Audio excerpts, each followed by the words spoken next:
Okay, thank you so much for the question. I would like to correct you on that. It is not that previously girls were not allowed in school, those who are pregnant. From time immemorial, girls who are pregnant have been, allowed in school. The guideline has already always been in existence that when a girl is pregnant, she can be allowed in school, she needs to be supported, and her parents brought on board, and the girl given the necessary counseling. From time memorial, girls who are pregnant have been allowed to sit for their end of year examinations, especially in the candidate classes. This has been an ongoing process or actually activity. However, it looks like it's a new phenomenon now, but it is not. Just because of the escalation in number of girls who have gotten pregnant during this period of the lockdown, the COVID pandemic issues. So in the last 2 years, you've been seeing all the media awash with this kind of stories being reported about the number of pregnancies all over the country.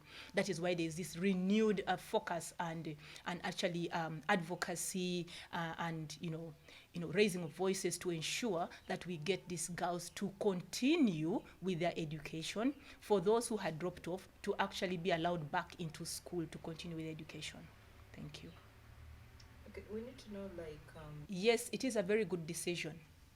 We have the current guidelines 2020 from the Ministry of Education, whereby we are saying girls can go on mandatory maternity leave when at least 3 months pregnant. Therefore, according to girls' health status, we can have these girls in school and they are able to effectively manage to attend class. Importantly, also, Ministry of Education has guided that these girls should be encouraged and allowed to complete their end of year examinations despite being pregnant, as long as the girl wishes to sit for end of year examinations. Ministry strongly guides that for those girls in the candidate classes, primary 7, S4 and S6, they must be allowed to sit for their examinations. So no one should be denying girls in candidate classes from sitting for their final examinations. This is the guidance we have, and we request the entire country, especially the teachers, to comply, and the parents to ensure they support our girls in this. Thank you. Okay, thank you. You've asked me a number of questions and you raise a number of issues therein. One is the issue of the teachers, where teachers are saying, some of the teachers are saying they can't allow these girls in the school, that they are going to spoil the other girls. One of the things is that we need to sensitize teachers that this is actually not true. These girls are from that same community, okay? They are with their peers in the same village, same community, using the same well, going to the same church and everything. And once a girl begins a sexual activity, and by the way, I need to correct it, most of these pregnancies are a result of sexual violence. These girls, especially those who are below 18 years, they have developing cognition, and that is why we even have the Defilement Act. So you cannot fully blame these girls for whatever happened to them. Majority of these pregnancies resulted from sexual violence and sexual coercion. Now, by denying this girl to continue with education, we are adding injury to insult. Already she has suffered massively, and we are coming up to say, oh, we are going to hit you with more nails and really pin you down. Is that a right direction as a country? And then if I call upon all the teachers that please, these girls are not going to be what we are calling a bad example to the other girls. If a girl hasn't begun sexual activity, she will not make the others start. Number two, importantly, the issue of saying they will be stigmatized in the school. I want us to remember that these girls come from the same community. The same people she's with in the school are mainly the same people with she is in the community.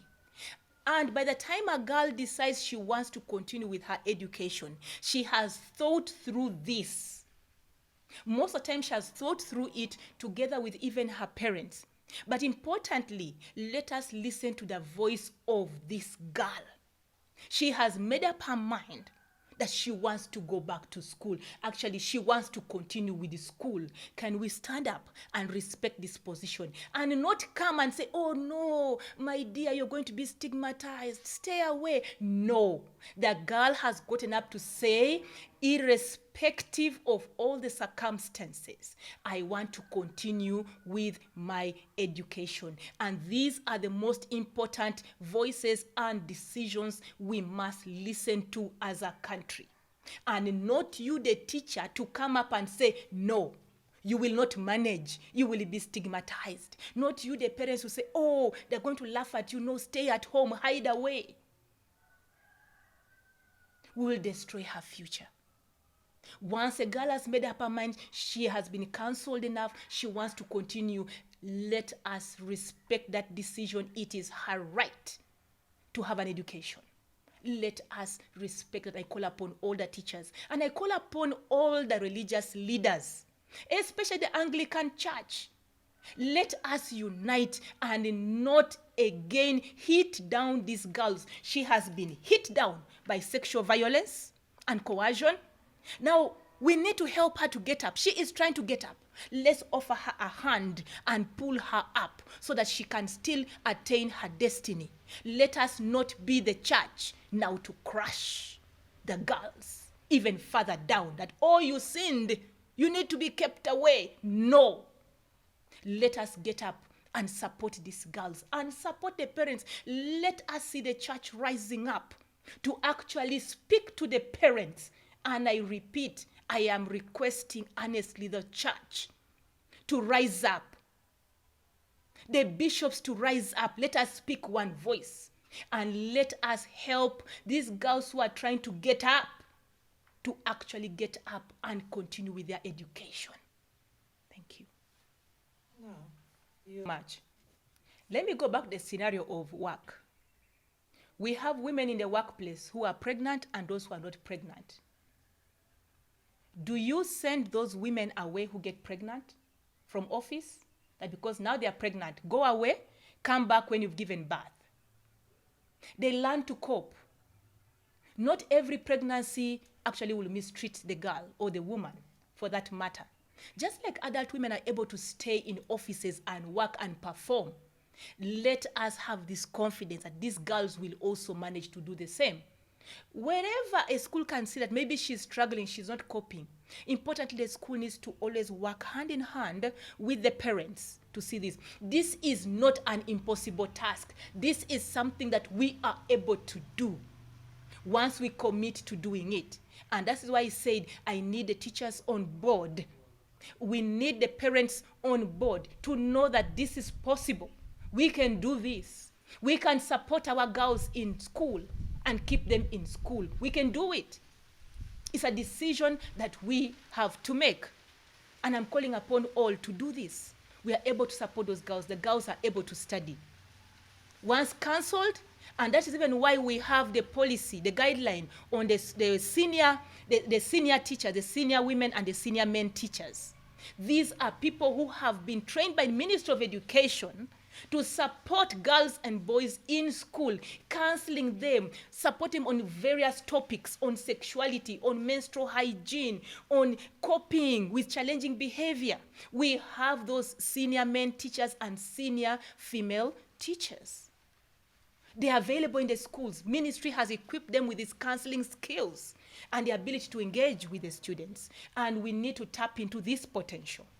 And they can be able to guide these girls effectively. And also bring the parents on board. The schools have been guided. Counsel parents, support the parents, and let them understand what is happening. And we can do this. We've seen in the previous year also a P7 who gave birth during the exam, but she got up again and she was able to write her exam. This is all very possible. And we need to actually follow the guidelines and ensure that these girls continue with education. And those who have dropped out, let them be allowed to continue. Come back. Let's support them in re-entry. No school should be shutting their gate to any girl because she's pregnant or she has given birth. No, no, no, no. No. We cannot be participants in crushing these girls further. They have already been crushed. That's how they ended up pregnant. The leading reason why the girls end up getting male sexual partners is because they are lacking basic necessities, like the sanitary pads, the underwear, the petticoats, all those basics. They are lacking those basics, and that is why they end up with sexual partners, and they unfortunately end up with a pregnancy. So it was not their doing in the first place. It is not about bad behavior from the girls. The girls lack basic necessities, and this is what is driving the decisions which usually result in the first pregnancy. The girls report first pregnancies were not intentional. They didn't plan for them. So can we support them to get up and not add insult to injury?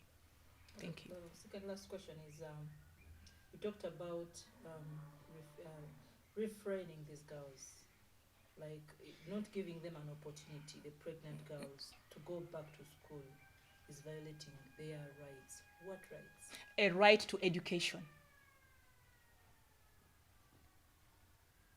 Only that one. Yeah, they have a right to education and all the opportunities that are entitled to a child. Yeah, thank you. Okay.